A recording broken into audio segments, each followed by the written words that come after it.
This is the first word from Tom Lee since the Fed cut rates 50 basis points yesterday. Take a listen to what Tom Lee just said. Very historic week.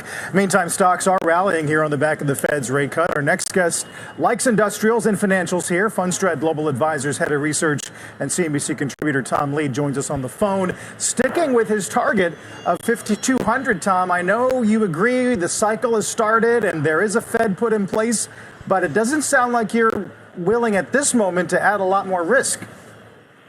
Good morning, Carl, and thanks for having me. You know, Carl, I've got, I think, two time frames. I think what Steve said about the recalibration is really important because I think investors also need to recalibrate. There are too many that were in the camp of a hard landing coming, or the Fed would be too late. And this Fed cut cycle, I think, is setting the stage for markets to be really strong over the next 1 month or next 3 months. But what the stocks do between now and, let's say, the election day, I think is still a lot of uncertainty. And that's the reason why I'm a little hesitant for investors to dive in. But if I was going to advise where to be positioned, Carl, it's exactly what you said. It's cyclicals, which is industrials, financials, and small caps. Right. With a preference for that over your traditional Mag 7 tech AI build-out trade?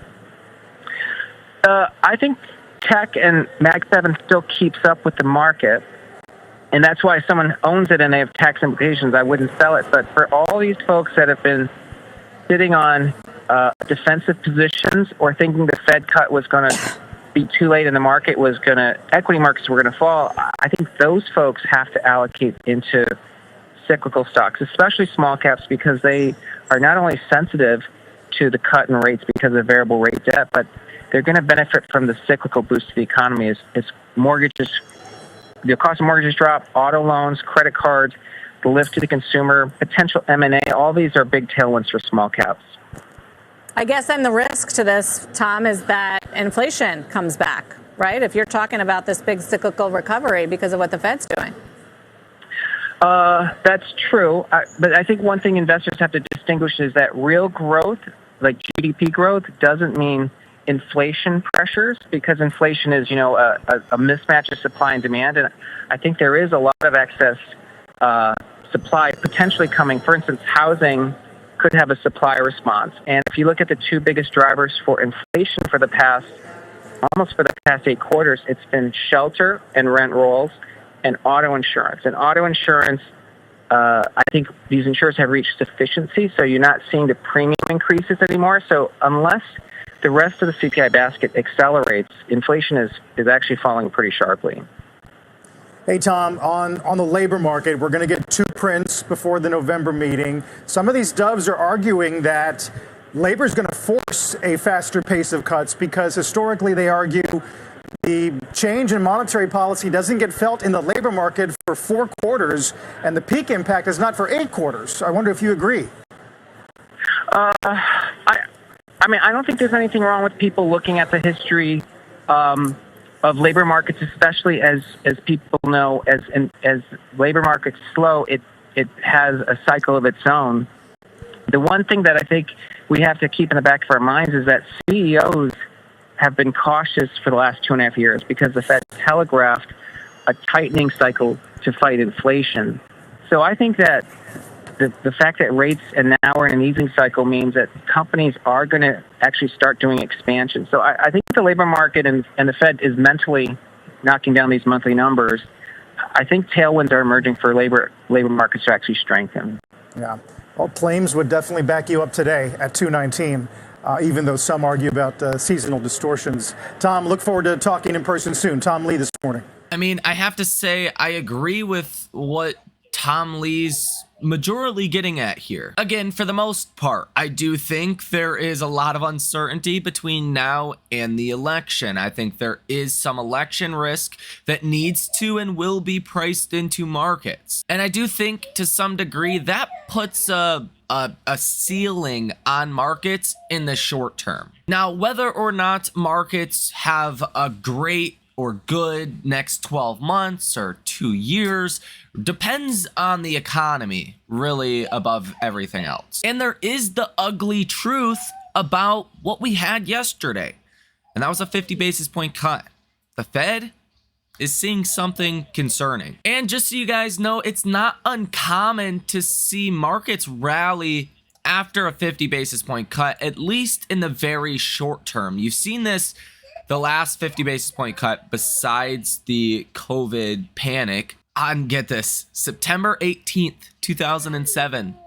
Literally the same day in 2007 as we just had our cut, which was September 18th, 2024. You had that 50 basis point cut. The S&P was actually up 3% that day.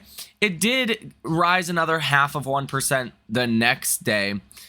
And then you kind of faded throughout the next couple of days, marginally, and then you rallied to new all-time highs. So overall, from this cut, over the next couple of weeks, you rallied about 6% on the S&P. But that was effectively the peak before the global financial crisis. And take a look at this. This straight up and down line I have here is on September 18, 2007. There was a lot of time between that first 50 basis point cut and the ultimate bottom in the markets. The ultimate bottom in the markets came March 9th, March 5th, March 6th or so, around there, 2009. So there was actually over a year of markets in an active decline with some bear market rallies in the meantime. So I would like to differentiate here. I'm not saying we're going to have another 07, 08 like recession, but I am saying 50 basis points indicates a problem. The Fed indicated a problem to us. Now, how bad or how deep is that problem? We don't know. But one, it's not uncommon for markets to get excited about a soft landing after the first 50 basis point cut, because after all, the Fed is taking action. But the underlying cause of that 50 basis point cut is concerning. And I will share with you this paragraph here, the summary from the Beige Book that we had last month. And I read this in the last video, so if you've already heard this, I recommend you listen again, but feel free to skip over it if you would like.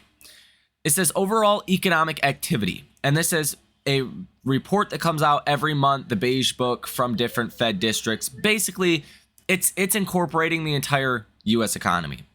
It says economic activity grew slightly in 3 districts, while the number of districts that reported flat or declining activity rose from 5 in the prior period, so the prior month, to 9 in the current month. Employment levels were steady overall, though there were isolated reports that firms filled only necessary positions, reduced hours and shifts, or lowered overall employment levels through attrition. Still, reports of layoffs remained rare.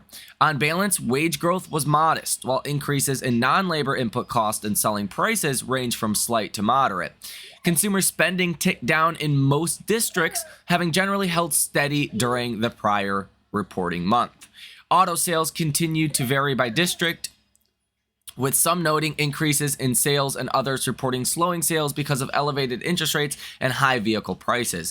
Manufacturing activity declined in most districts, and 2 districts noted that these declines were part of ongoing contractions in the sector.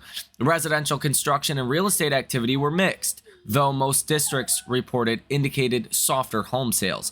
Likewise, reports on commercial construction and real estate activity were mixed. District contacts generally expected economic activity to remain stable or to improve somewhat in the coming months.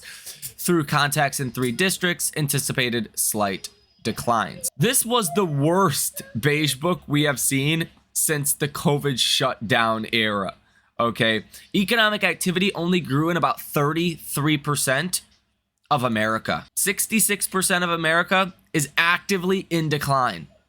I wouldn't say that's a strong or good economy.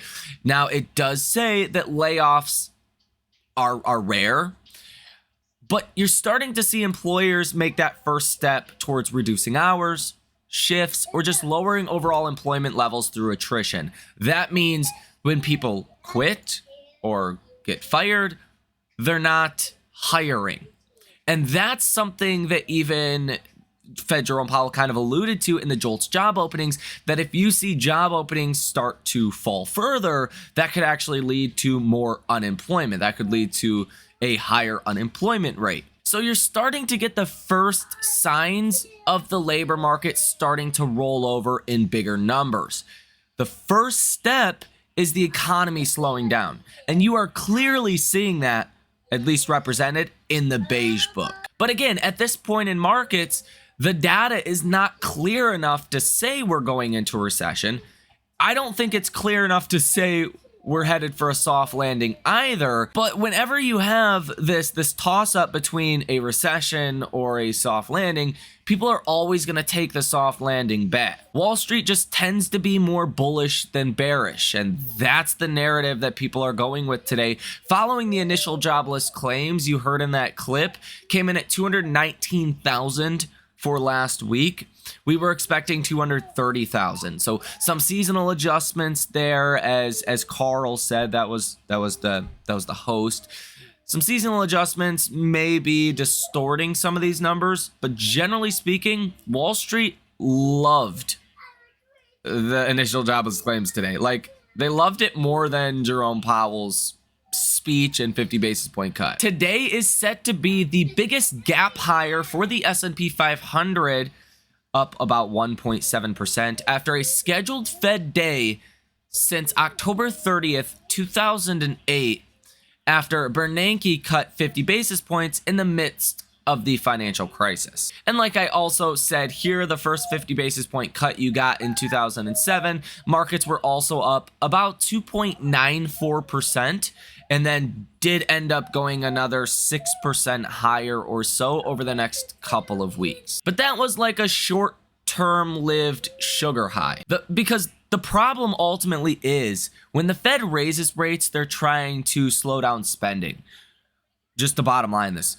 When the Fed is cutting rates, they're trying to boost spending. Now that's problematic, because why are they trying to boost spending? And if the economy is really so strong as people think, as Jerome Powell said yesterday, why are they trying to boost demand and boost consumer spending behaviors? Well, we've seen from the Beige Book, 66% of America is in active decline for consumer consumption and overall economic activity. That's why. So Jerome Powell yesterday did a great job of essentially lying to markets. It was basically his job to lie to markets, to, have business owners not freak out upon the first 50 basis point cut. The last thing Powell wanted to do was do a 50 basis point cut and have Wall Street and businesses start to expect a recession. And Powell did a really good job of essentially lying to markets. There's an issue. Powell knows it. That's why they cut 50 basis points. That's the bottom line. But Powell's not going to tell you that. The Fed's job is not to be honest to you. The Fed's job is quite the opposite. The Fed's job is to tell you what you need to hear. Sometimes what you want to hear, to ensure their dual policy mandate is fulfilled to its highest possible standard. Nowhere ever does it say in the code of ethics for the Fed that they have to be honest. Not once. So I don't know why people think the Fed is honest, but they're not. What's interesting as well is the 10-year yield is up to 3.75%, up 15 basis points in 2 days. The last time yields rose after a 50 basis point cut was October of 2008. And if you would like a simple chart to kind of show you what the last 3 50 basis point cuts did for markets, you could see that here. January 2001, yeah, that was not good, down 56%. In September 2007, you dropped 53%. But yes, you did have a brief period where markets did go higher. And March 20th, you fell 23%. There is not a very good historical precedence around 50 basis points. And the Fed only cuts 50 basis points when there is a problem. So there is a problem. Let's not confuse ourselves there. And unfortunately, I see a lot of people on Wall Street that are trying to trick themselves into believing there is no problem when indeed there is. And if you are a viewer of this channel, I will tell you how it is. We're going to cut through the bullshit, and I'm going to tell you what's going on, whether people like it or not. And unfortunately, not a lot of people are going to like this, but there is a problem. Now, Seth Golden is publishing Tom Lee's latest note. It says, if you think it is already priced in rate cuts, think again. Plenty of upside room from tailwinds from easing policy, plenty of industries to benefit from lower rates, small caps to lead when the Fed is dovish.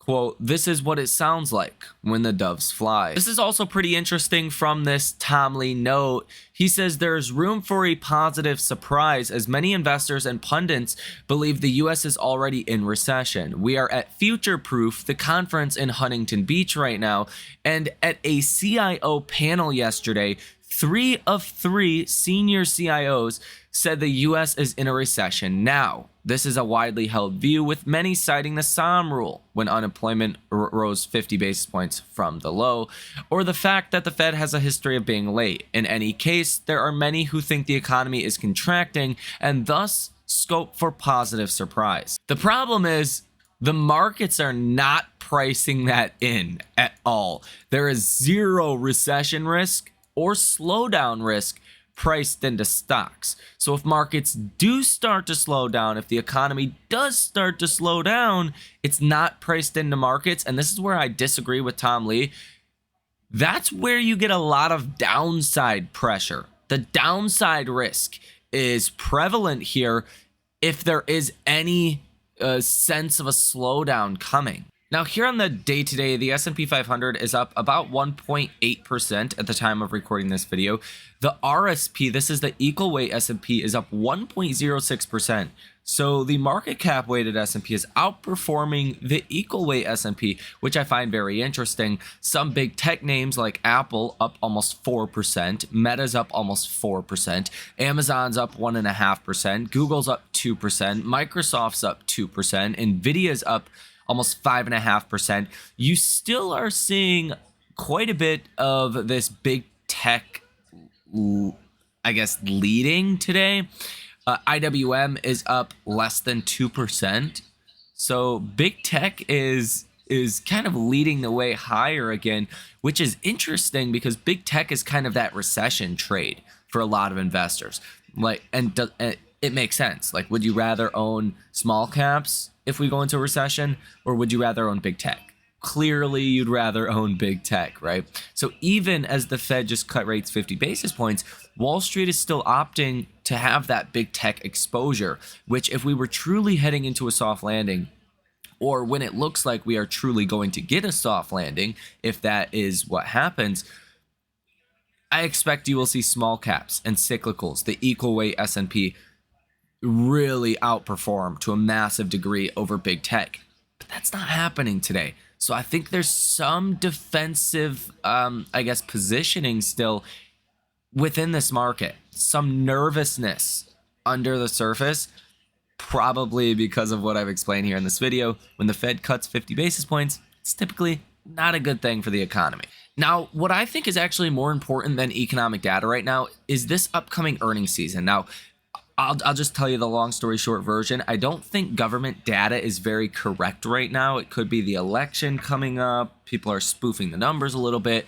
It could be just a bad way of collecting data in the U.S. I think maybe a combination of those factors are going on right now that just leads economic data to be very inaccurate and to be heavily revised. Now, earnings with companies, they are not allowed to lie to you. So like Powell's incentivized to lie to you.